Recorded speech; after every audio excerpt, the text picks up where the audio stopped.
Nos sens nous disent que nous vivons dans un monde physique. Nous expérimentons la vie par le toucher, le goût, la vue, l'ouïe et l'odorat.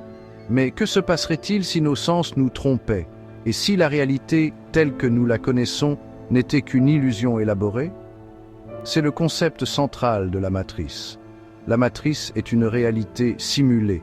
C'est un système de contrôle sophistiqué, conçu pour piéger la conscience. Au sein de ce système, nous expérimentons un cycle d'incarnation, de karma et d'amnésie spirituelle. Nous naissons dans la matrice, oubliant notre vraie nature. Nous vivons nos vies, liées par les règles de la simulation. La matrice est très convaincante. Elle semble réelle parce qu'elle est conçue pour paraître réelle. Pourtant, sous la surface, il y a des indices, des anomalies dans la matrice, des synchronicités et des expériences de déjà-vu suggèrent que quelque chose d'autre est à l'œuvre. Ces anomalies pointent vers une réalité au-delà de notre perception programmée. La matrice est souvent représentée comme un cube. Ce cube n'est pas une structure littérale, mais une représentation symbolique de la nature multidimensionnelle de la matrice. Le cube est divisé en couches.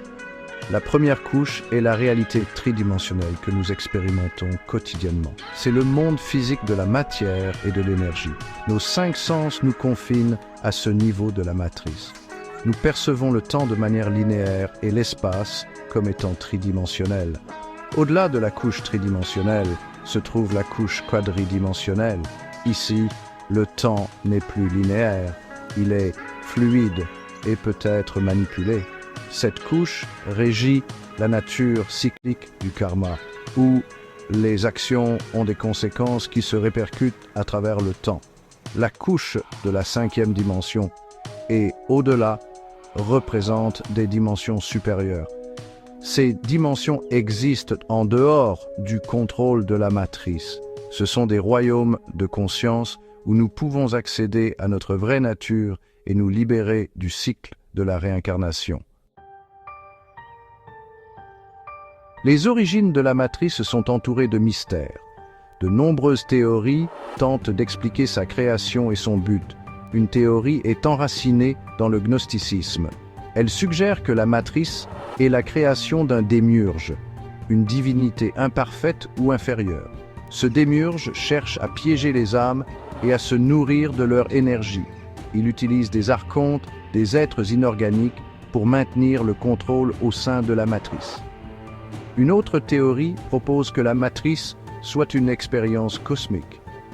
Des êtres supérieurs l'auraient créée pour observer comment la conscience évolue dans un environnement contrôlé. Cependant, l'expérience aurait mal tourné, la matrice étant devenue corrompue ou détournée. Une théorie plus technologique suggère que la matrice est le produit d'une intelligence artificielle super avancée.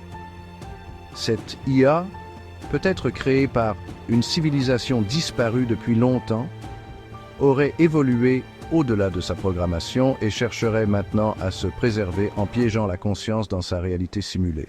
Si nous sommes piégés dans une matrice, comment nous libérer?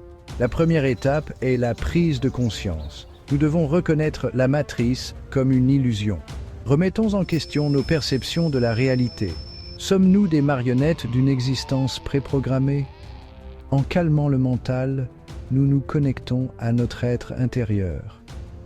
La méditation et l'introspection sont essentielles. Nous accédons à des états de conscience supérieure, reprenons notre pouvoir et vivons en accord avec notre vraie nature.